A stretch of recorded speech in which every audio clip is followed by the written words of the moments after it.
حضور نبی کریم صلی اللہ علیہ وسلم نے ارشاد فرمایا کہ میں تمہارے اندر دو چیزیں چھوڑ کے جا رہا ہوں، اگر ان کو مضبوطی سے پکڑ کے رکھو گے تو کبھی گمراہ نہ ہوں گے۔ نمبر 1 قرآن اور نمبر 2 میری سنت۔ ان دو چیزوں کو تھام لو گے تو کبھی گمراہ نہ ہو۔ حضور نبی کریم صلی اللہ علیہ وسلم کی سنت پر عمل کرنا ہے، یہ تو قرآن سے ثابت ہے نا، من یطیع الرسول فقد اطاع اللہ۔ اللہ کی اطاعت نبی پاک صلی اللہ علیہ وسلم کی اطاعت میں۔ تو جس نے قرآن اور سنت کا دامن تھام لیا وہ کبھی گمراہ نہیں ہوگا۔ لیکن افسوس ہم قرآن سے بھی دور ہیں، ہم سنت سے بھی دور ہیں۔ خطبہ حجۃ الوداع کو 14 صدیاں گزر چکی، 1400 سال سے زیادہ عرصہ کا، لیکن ہم اپنی زندگیوں میں ان کو نافذ نہ کر سکے۔ ہمیں کتنا کو قرآن آتا ہے؟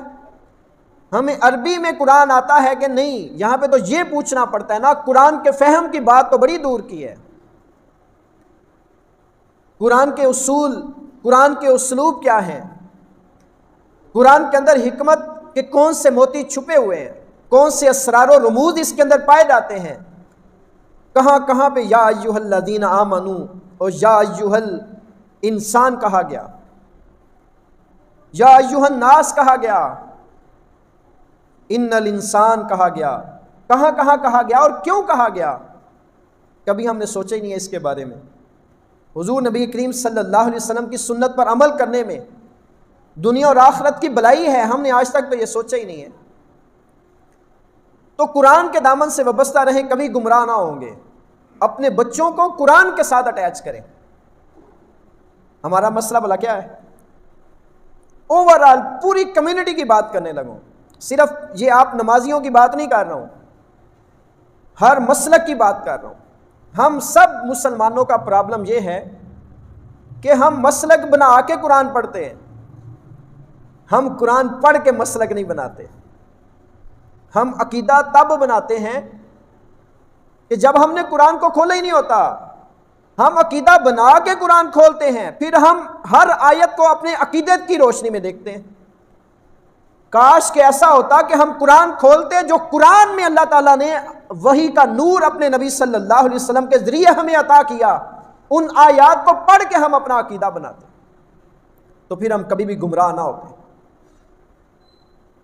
وَاعْتَصِمُوا بِحَبْلِ اللَّهِ جَمِيعًا، اللہ ارشاد فرماتا ہے قرآن کی رسی کو مضبوطی سے تھام لو، وَلَا تَفَرَّقُوا، اور تفرقے میں نہ پڑو۔ تو ہم نے قرآن کا دامن پکڑے نہیں ہے۔ دامن کیا پکڑنا تھا؟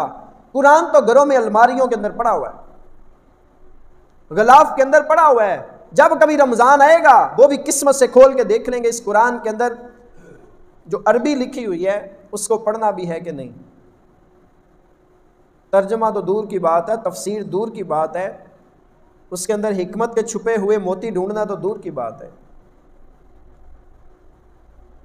وہ جو ہمارے آبا تھے نا، آبا تھے تو وہ آبا ہی تمہارے، تم کیا ہو، ہاتھ پہ ہاتھ درے منتظر فردا ہو۔ وہ قرآن کے دامن سے وابستہ تھے، انہوں نے قرآن کے اصولوں کو اپنایا اور دنیا میں چھا گئے۔ ہم نے قرآن کو پس پشت ڈال دیا، قرآن کے اصولوں کو، قرآن کے فرامین کو، قرآن کے احکام کو پس پشت ڈال دیا، ہم ذلیل و خوار ہو گئے۔ اقبال کا فلسفہ یہی ہے نا کہ جب تک ہم قرآن سے وابستہ رہے، زمانے میں ہمارا طوطی بولتا تھا۔ خود بھی قرآن پڑھیں، اپنے بچوں کو قرآن کے ساتھ اٹیچ کریں اور نبی پاک صلی اللہ علیہ وسلم کی سنت کے ساتھ اٹیچ کریں۔ اپنے بچوں کو اچھا ماحول دیں، اچھا انوائرمنٹ دیں، اچھا ایٹماسفیئر ان کو پرووائڈ کریں تاکہ یہ قرآن و سنت کے نور سے مستفید ہو سکے۔ تو ارشاد فرمائے میں تمہارے اندر دو چیزیں چھوڑ کے جا رہا ہوں، ایک قرآن اور ایک میری سنت ہے، ان دونوں کو مضبوطی سے پکڑ لو گے تو کبھی گمراہ نہ ہوں گے۔